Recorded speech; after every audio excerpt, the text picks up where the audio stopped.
Salut les myciculteurs, c'est Andrea du blog cultiverleschampignons.com. Aujourd'hui, on va parler d'une solution pour nettoyer l'environnement des microbes pathogènes, des métaux lourds et radioactifs et toutes sortes de déchets chimiques. Cette méthode, c'est la mycorémédiation. C'est parti!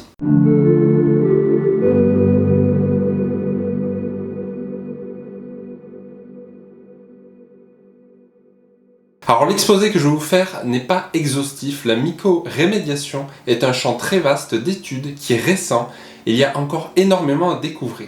En préparant cette vidéo, j'ai d'ailleurs beaucoup appris sur le sujet.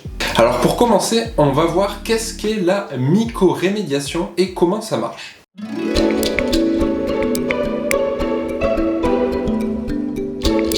Le mot mycorémédiation est une contraction de myco qui veut dire champignon et rémédiation qui veut dire nettoyer, résoudre ou encore corriger. La mycorémédiation est donc une pratique qui consiste à utiliser la biomasse des champignons pour décomposer ou éliminer les toxines de l'environnement, comme les PCB, les carbones aromatiques qui sont contenus donc dans certains médicaments ou matières industrielles, et enfin les dérivés du pétrole. Ils peuvent également agir sur des biopolluants comme certaines bactéries pathogènes. Alors comment ça marche ? Le principe est simple, il s'agit de mélanger du mycélium de champignons sur de la terre contaminée ou alors de la poser directement sous forme de tapis sur les lieux toxiques, ou encore combiné à d'autres méthodes ou bien dans une succession de processus. Cela peut également être appliqué pour l'eau. Comme vous le savez, les champignons peuvent décomposer le bois et d'autres matières carbonées comme la paille ou le carton, car ils possèdent de puissantes enzymes pour manger la lignine et la cellulose, qui sont donc les deux composants majoritaires de ces matières. Ce qui est bien avec les enzymes des champignons, c'est qu'elles sont libérées directement dans le milieu pour agir. On dit qu'elles sont extracellulaires, c'est-à-dire produites à l'extérieur des cellules, des ifs donc, du mycélium. Au fur et à mesure de la colonisation de son mycélium, le champignon va réduire les éléments toxiques qui peuvent être éloignés de la source d'inoculation. Contrairement aux bactéries, qui sont également utiles en biorémédiation, elles ont besoin d'être proches des matières pour pouvoir agir dessus. En termes de champignons décomposeurs qu'on peut utiliser pour la mycorémédiation, il y a deux grands groupes, les pourritures brunes et les pourritures blanches. Les pourritures brunes sont les champignons les plus agressifs et vont s'attaquer à la cellulose de la matière végétale et vont donc laisser la lignine, donnant une couleur quasiment brunâtre intacte au substrat. D'où leur nom donc de pourriture brune. Ces champignons peuvent donc s'attaquer à des molécules chimiques qui ont une structure proche de celle du cellulose. Ensuite, il y a les champignons de pourriture blanche, plus nombreux, qui eux vont s'attaquer à la lignine de la matière et laisser donc la cellulose, qui est de couleur blanche sur le substrat. Ces champignons peuvent donc s'attaquer à des structures moléculaires plus complexes, proches de celles de la lignine, comme certains pesticides. Certains champignons produisent évidemment les deux types de pourriture.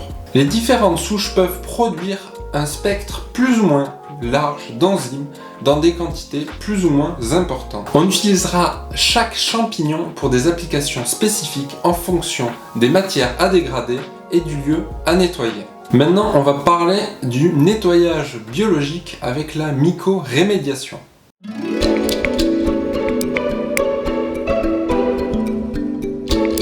Dans les enzymes qu'il produit, le mycélium donne des molécules aux propriétés antimicrobiennes qui sont diverses en fonction des souches utilisées. Si un site est contaminé par des organismes pathogènes, le mycélium des champignons va pouvoir éliminer cette contamination soit en inactivant les microbes, soit en bloquant leur réplication ou leur reproduction, ou bien en attaquant encore leur membrane cellulaire.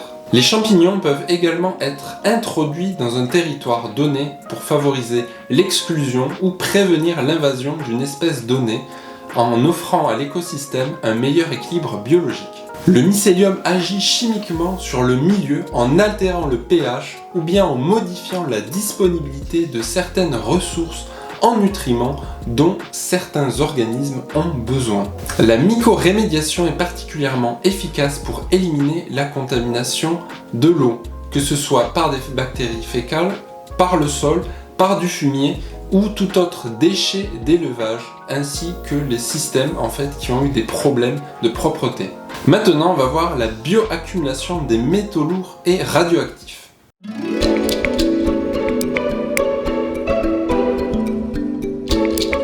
Les métaux lourds et radioactifs sont des éléments chimiques qui affectent la santé des organismes vivants dans les écosystèmes pollués. Ces éléments sont naturellement présents et utiles pour bien des organismes vivants, mais en faible quantité. La mycorémédiation est très prometteuse pour nettoyer la terre des métaux lourds et radioactifs en les redirigeant et en les accumulant vers les organes fructifères. Donc il est indispensable ici d'utiliser des champignons fructifiants, c'est-à-dire qui forment donc un sporophore à la surface du sol, pour plus tard pouvoir récolter les déchets sous forme solide. Vous l'avez compris, ce procédé rend donc les champignons toxiques. Il faudra donc les traiter par la suite. On va plutôt utiliser ici des champignons mycorhiziens qui peuvent s'épanouir plus longtemps sur le même lieu, dans le cas d'environnements qui ont été souillés depuis longtemps. Et plutôt des champignons saprophytes pour les contaminations plus récentes et de surface. Une belle preuve de ce fonctionnement, ce sont les champignons récoltés sur le site de la catastrophe de Tchernobyl, avec des niveaux moyens de radioactivité 20 fois supérieurs à la limite admise en Europe. Beaucoup de champignons sont bioaccumulants de ces substances, mais certains sont hyper accumulants. Des souches préfèrent certains métaux plutôt que d'autres. Cela pourrait donc être une stratégie simple pour remettre en état les sols qui sont contaminés avec des éléments radioactifs comme le mercure, le plomb, le cadmium, l'arsenic, le chrome, le chromium ou même les métaux lourds qui sont issus de l'armement nucléaire comme le césium 134 ou 137. On peut également purifier l'eau provenant des nappes souterraines qui sont contaminées, elles aussi, aux métaux lourds. Par exemple, avec le tramètre versicolore et Pleurotus pulmonarius, variant Sajor-Cajou, on peut éliminer de l'eau 97% d'ion mercure. Enfin, dans une vision plus holistique de la biorémédiation, on pourrait utiliser le mycélium des champignons couplé à des plantes qui, elles aussi, peuvent absorber des métaux lourds et radioactifs, comme le chanvre. Maintenant, on va voir la mycorémédiation pour la suppression des polluants chimiques.